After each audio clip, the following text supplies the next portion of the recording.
지난 주일에 요한계시록을 쉽게 읽을 수 있는 방법 중 하나가 세 가지 단어를 기억하는 것이다. 지난 주일에 말씀드렸습니다. 첫째, 두루마리, 둘째, 나팔, 셋째, 대접. 이렇게 세 가지 단어를 기억하면 요한계시록을 비교적 쉽게 읽을 수 있다고 말씀을 드렸습니다. 세 가지 단어 다 7이라는 숫자와 연결되어 있습니다. 두루마리 보십시오. 7인으로 봉인된 두루마리 7이라는 숫자죠. 나팔도 7개고 대접도 7개입니다.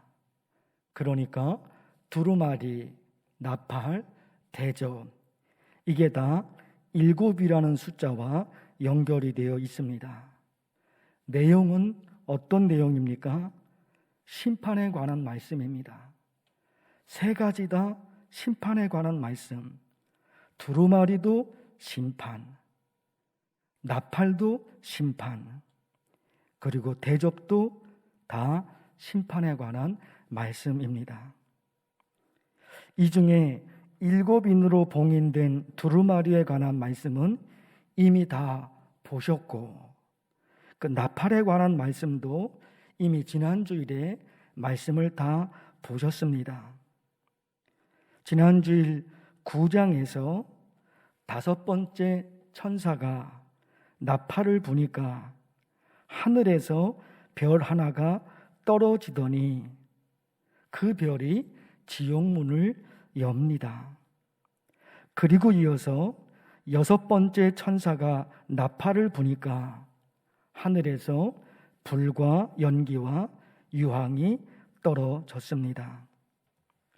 이렇게 보면 지난주일 말씀에서 6번째 천사가 나팔을 부는 것으로 지난주일 말씀이 끝났습니다. 그러면 오늘 말씀 10장에 와서는 7번째 천사가 7번째 나팔을 불어야 되는데 그게 아닙니다. 7번째 천사는 11장 15절에 나옵니다. 그렇게 보면 오늘 말씀 10장 1절에서 그리고 11장 14절까지는 6번째 나팔과 7번째 나팔 그 사이에 끼어 있는 것입니다. 그러니까 오늘 말씀은 순서적으로 5번째, 6번째 나팔, 7번째 나팔 이렇게 순서적으로 이어지는 것이 아니라 6번째 나팔과 7번째 나팔 그 사이의 중간에 끼어 있습니다. 그것이 오늘 말씀의 위치입니다. 순서적으로 이어지는 것이 아닙니다. 잠시 멈추고 오늘 말씀과 11장 14절까지의 말씀이 중간에 끼어 있습니다. 오늘 말씀의 내용을, 위치를 아셨으니까 내용을 요약해서 말씀을 드리고 싶습니다. 하늘에서 천사가 내려오는데 그 천사가 작은 두루마리를 들고 있습니다. 1절과 2절 보십시오. 내가 또 보니 힘센 다른 천사가 구름을 입고 하늘에서 내려오는데 그 머리 위에 무지개가 있고 그 얼굴은 해 같고 그 발은 불기둥 같으며 그 손에는 펴 놓인 작은 두루마리를 들고. 하늘에서 또 다른 천사가 내려오는데 그 천사의 손에 작은 두루마리가 들려져 있었던 겁니다. 그리고 이어서 천사가 요한에게 두루마리를 건네주면서 그걸 먹으라고 말씀을 합니다. 그래서 요한이 그걸 먹거든요. 그랬더니 보세요. 10절 말씀. 내가 천사의 손에서 작은 두루마리를 갖다 먹어버리니 내 입에는 꿀같이 다나 먹은 후에 내 배에서는 쓰게 되더라. 요한이 두루마리를 먹습니다. 천사가 건네주면서 먹으라 그러니까 요한이 두루마리를 먹은 겁니다.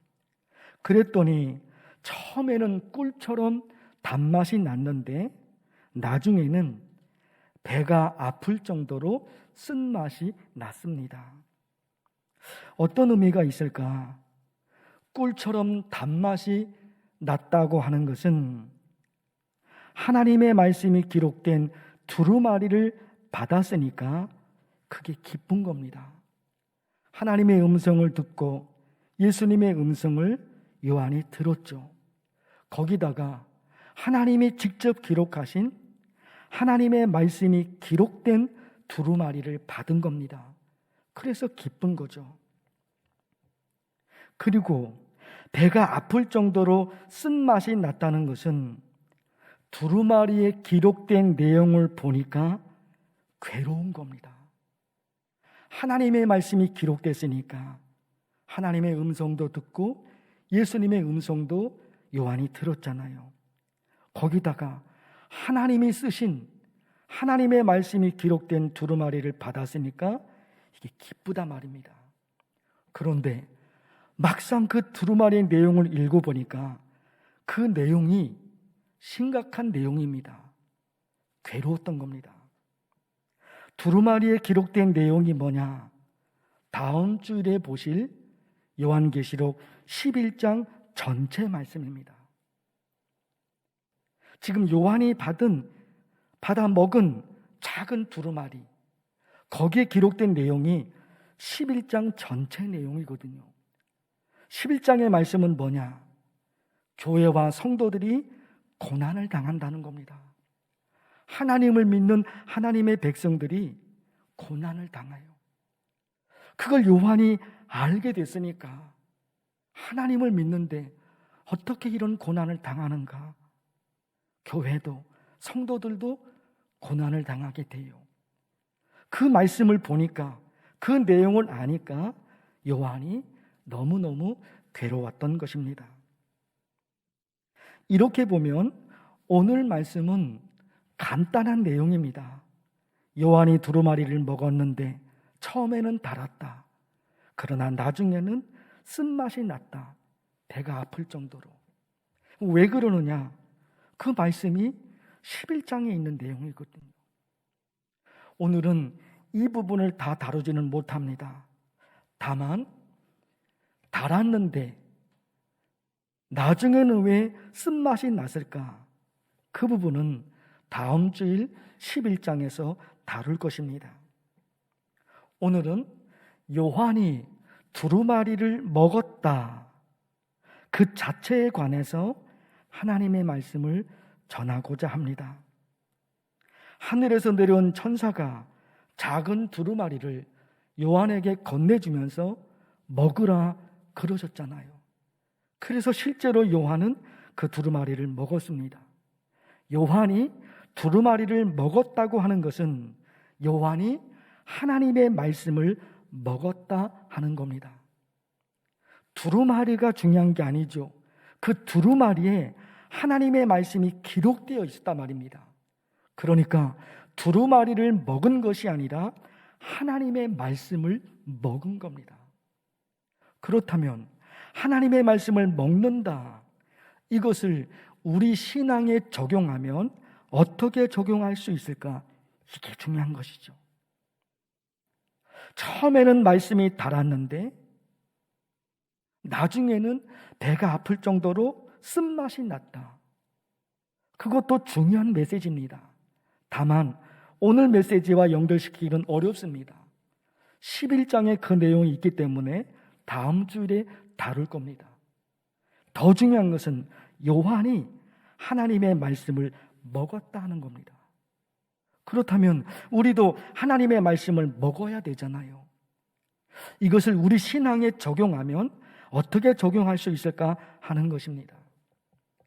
영성신학자로 유명한 유진 피터슨 목사님, 그분이 성경 읽는 것을 렉치오 디비나, 라틴어 단어로 그렇게 설명을 했습니다.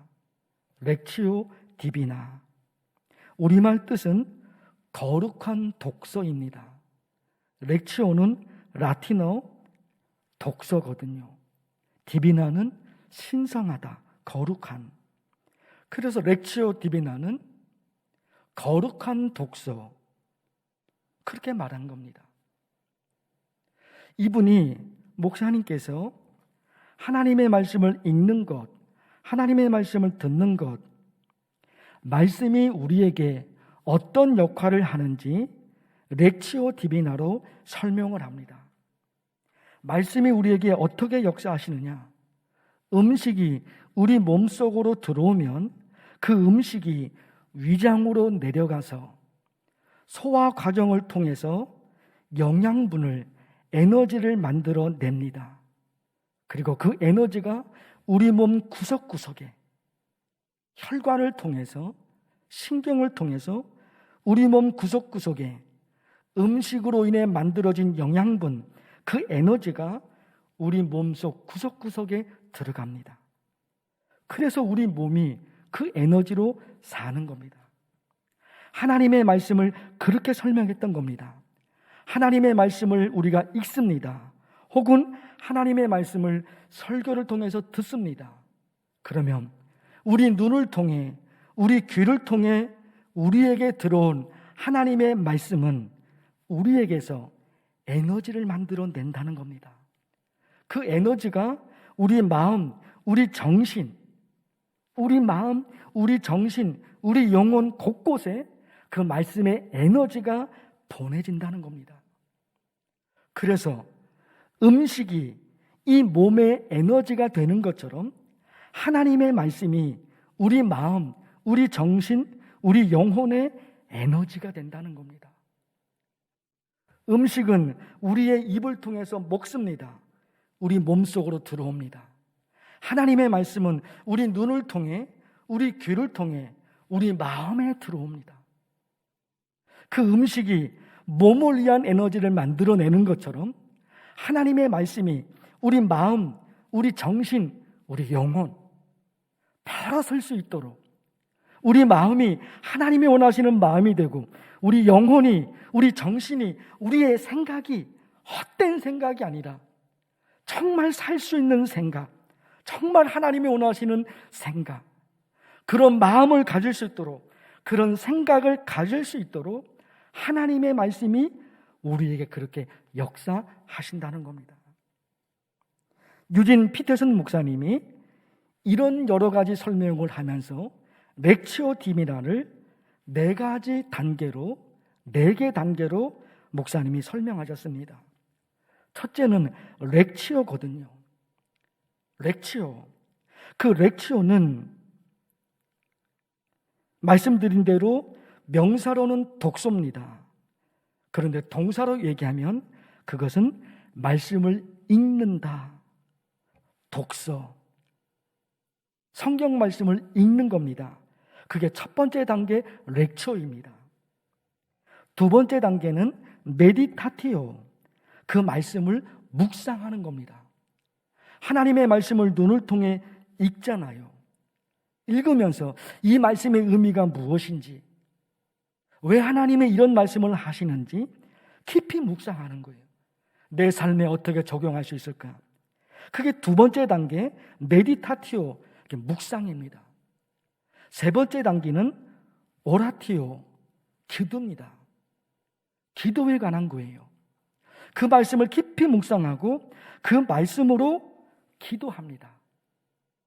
나의 생각으로 기도하는 것이 아니라 깊은 묵상을 통해 알게 된 말씀, 그 말씀으로 기도합니다. 네 번째 단계가 콘템플라티오, 삶입니다. 그렇게 말씀을 읽고, 그렇게 말씀을 묵상하고, 그렇게 말씀으로 기도했으면 이제 그렇게 사는 겁니다. 렉치오 디비나를 유진 피터슨 목사님이 이 네 가지 단계로 설명을 했습니다. 저는 내용이 좀 복잡하지만 제 신앙에 이렇게 적용했습니다. 들어보십시오. 성경의 세계로 들어가서 그 당시 선포된 하나님의 말씀을 나에게 하신 말씀으로 받아들인다. 유진 피터슨 목사님이 말씀하셨던 이 4가지 단계, 렉치오 디비나를 제 신앙에 그렇게 적용한 거예요. 성경의 세계로 들어가서 그 당시 선포된 하나님의 말씀을 나에게 주신 말씀으로 내가 받아들이는 겁니다. 조금 더 설명을 드리고 싶어요. 제가 고등학교 때 엉뚱한 생각에 빠진 적이 있다고 몇 번 말씀을 드렸습니다. 에스겔서 말씀으로 설교할 때 그 부분을 말씀을 드렸어요. 여러분 어떻게 이해가 되시는지, 여러분은 어떠신지 한번 제 얘기를 들어보세요. 구약 성경 중에 창세기는 창조에 관한 말씀이니까 그렇다 칠 수 있어요. 그런데 그 다음은 출애굽기, 레위기, 민수기, 신명기, 여호수아, 사사기, 룻기, 사무엘상하, 열왕기상하, 구약 성경이잖아요. 이 구약 성경이 다 뭡니까? 우리나라의 역사가 아니라 이스라엘 민족의 역사예요. 이 생각을 하다 보니까 내가 내 나라 역사도 제대로 모르면서 뭐하러 다른 나라 민족의 역사를 내가 배울까? 생각이 엉뚱한 생각으로 빠져버린 거예요. 내 나라 역사도 그렇게 깊이 보고 있지 않거든요. 그런데 이 구약 성경이 이스라엘 민족의 역사인데 남의 역사를 내가 뭐하러 배우냐 말이에요. 엉뚱하다 보니까 엉뚱한 생각에 빠진 거죠. 거기다가 이 구약 성경 말씀이 나에게 하신 말씀이 아니잖아요. 아니, 신약 성경은 어떻습니까? 나에게 하신 말씀이 아닙니다. 그 당시 그들에게, 하나님의 유대민족 혹은 12제자들에게, 그 당시 있었던 그 무리들에게 예수님께서 하신 말씀이지, 신약 성경도 예수님이 나에게 하신 말씀이 아니다 말입니다. 이러다 보니까 신앙이 있어서 교회를 다니기는 다니지만 성경과는 멀어지는 거예요. 왜 그러느냐? 나와 관계없단 말이에요. 이 구약 성경이, 이 신약 성경이 나와는 관계가 없는 거예요. 멀어진 거예요. 성경과는. 그런 과정에 신앙은 좋아서 신학대학에 들어갔어요. 그 엉뚱한 생각, 고등학교 다닐 때 있었던 엉뚱한 생각이 신학대학 다닐 때도 계속 이어졌습니다. 그러다가 시각장애인 안유한 목사님의 간증이 신학대학 다닐 때 또 생각이 났어요. 시각장애인 안유한. 그분 목사님, 그 아버님이 시골 가난한 교회 목사님이셨는데 이 안유한 이분이 어릴 적부터 하나님에 대한 이해가 도저히 받아들이지 못했던 겁니다. 왜? 내 아빠가 하나님을 믿는 목사님인데 우리 집은 왜 가난한가? 이게 이해가 안 되는 거예요. 그냥 일반 성도가 아니라 하나님을 믿어서 하나님의 말씀을 전하는 목사님이에요.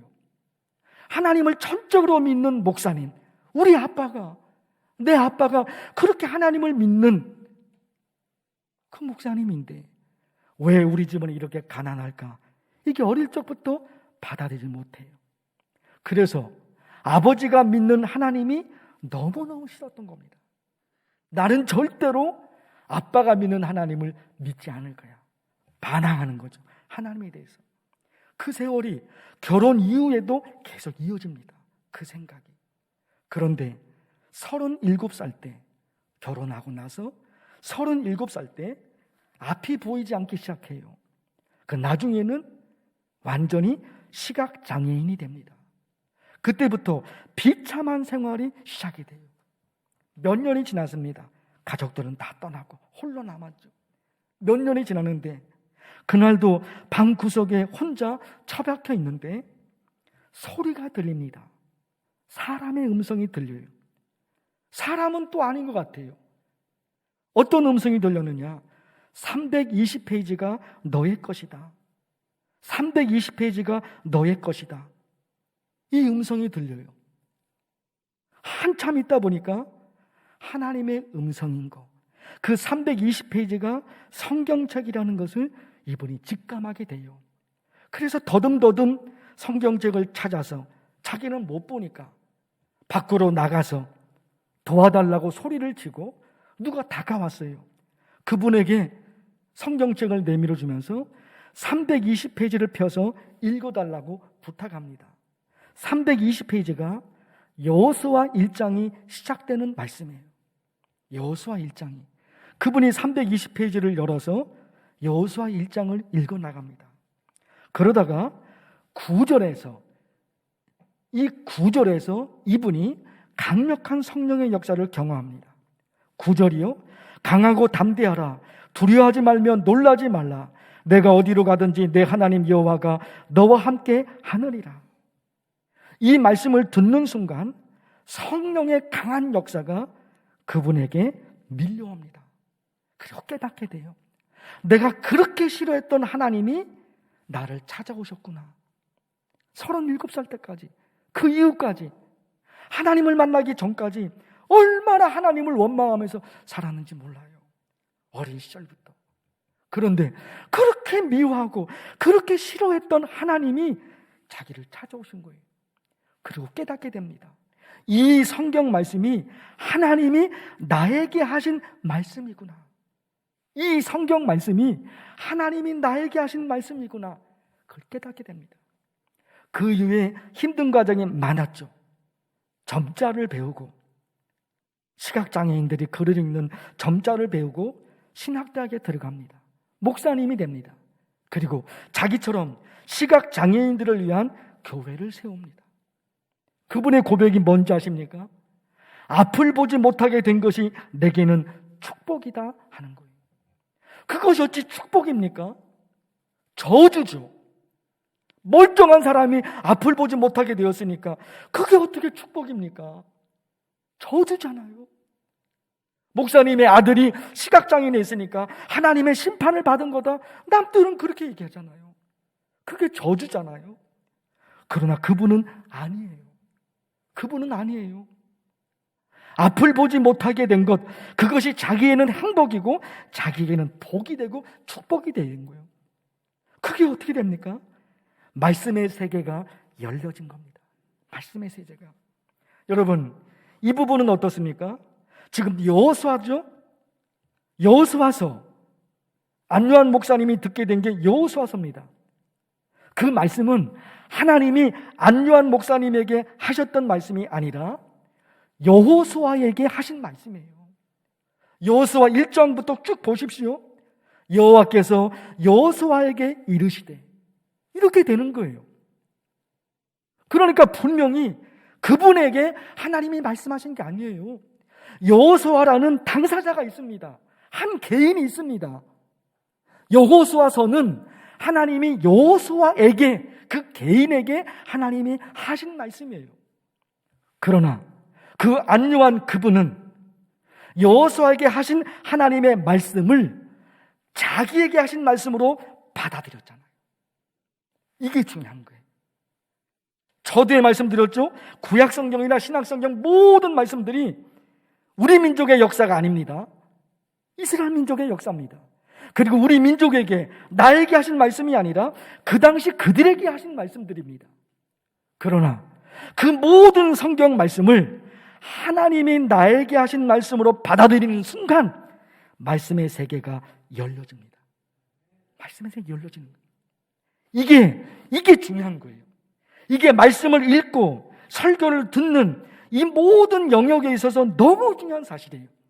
이거는 분명히 하나님이 나에게 하신 말씀이 아니지만 하나님이 여호수아에게 하신 이 말씀을 하나님이 나에게 하신 말씀으로 내가 받아들입니다.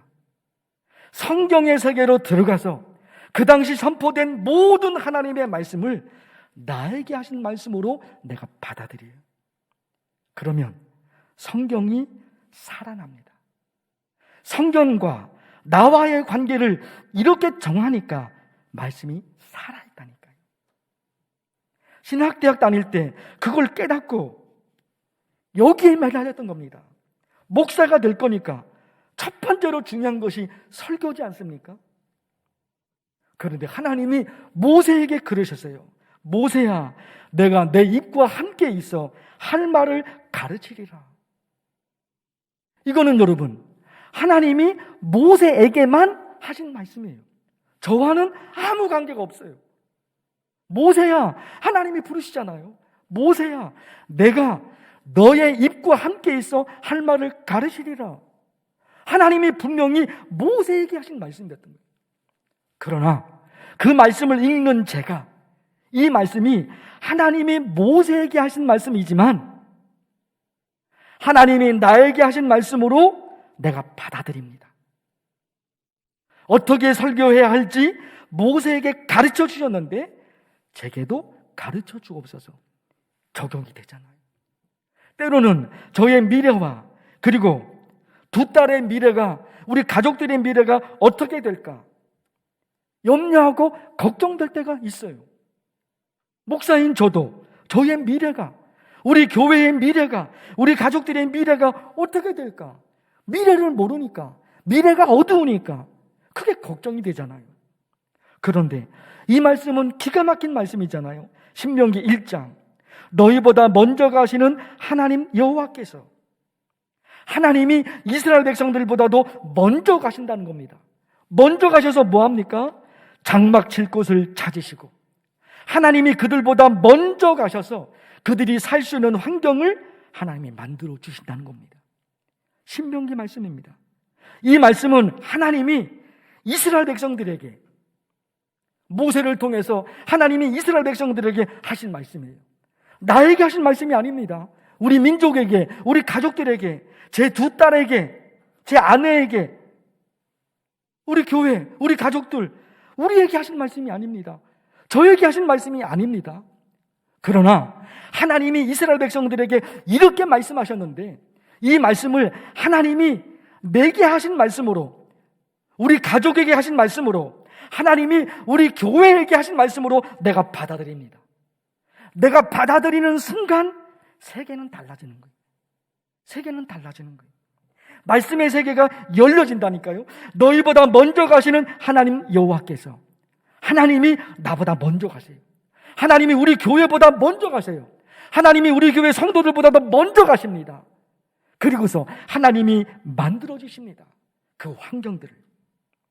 이 말씀이 있지만, 이 말씀이 성경에 기록되어 있지만, 이 말씀을 읽는 우리가, 그 말씀을 듣는 우리가 하나님이 내게 하신 말씀으로 받아들이지 못하면 그 말씀과 나는 아무 관계가 없어요. 그 말씀과 나는 아무 관계가 없어요. 성경이 열려지지가 못해요. 열려지지가 못해요. 아, 이 말씀은 하나님이 누구에게 하신 말씀인데, 하나님, 나는 이 말씀, 하나님이 내게 하신 말씀으로 내가 받아들입니다. 내가 받아들입니다. 이 받아들이는 순간 세계가 달라지는 거예요. 그러다 보니까 그 말씀의 맛을 알게 됩니다. 말씀의 맛을 알게 돼요. 시편 119편, 주의 말씀의 맛이 내게 어찌 그리 단지요, 내 입에 꿀보다 더 다니이다. 어마어마한 말씀이 있지만 그 말씀을 내게 주신 말씀으로 받아들이지 못하면 이 말씀의 맛을 몰라요. 그래서 항상 세상 현실 때문에 고달프고 세상 현실 때문에 불행하고 그렇게 살아가요. 말씀이 내게 안 오니까. 그 말씀이 성경에 기록이 되어 있지만 그 말씀을 묵상하지 않으니까, 그 말씀의 의미를 깊이 보지 못하니까, 내게 주신 말씀으로 받아들이지 못하니까 이게 힘든 거예요. 금 곧 많은 순금보다 더 사모할 것이며 꿀과 송이꿀보다 더 달도다. 무엇이? 하나님의 말씀. 이걸 아니까. 하나님께서 말씀하십니다. 시편 34편, 여호와의 선하심을 맛보아 알지어다. 하나님이 누구신지, 하나님이 이 어려운 시대에 어떻게 하시는지, 하나님이 이 코로나 시대에 나를, 우리 가족을, 우리 교회를 하나님이 어떻게 하시는지 그거 알아라. 그 맛을, 그 말씀의 맛을 알라는 겁니다. 사랑하는 성도 여러분, 성경의 세계로 들어가서 그 당시 선포된 하나님의 말씀을 나에게 하신 말씀으로 받아들입니다. 그 순간 말씀의 세계가 열려지며 그 말씀으로 하나님의 은혜와 축복의 세계로 들어갈 수 있습니다. 기도합니다. 하나님 아버지, 하나님의 말씀을 들었습니다. 각 가정에서 영상으로 예배드리는 모든 성도들, 또다시 하나님의 말씀과 나와의 관계를 어떻게 정립할 것인가? 이 모든 말씀이 하나님이 나에게 하신 말씀이구나. 받아들이는 순간 성경의 세계가, 하나님의 세계가 열려집니다. 그 은혜를 우리 교회, 만나교회 성도들 모두가 맛보게 하옵소서. 예수님의 이름으로 기도하옵나이다. 아멘.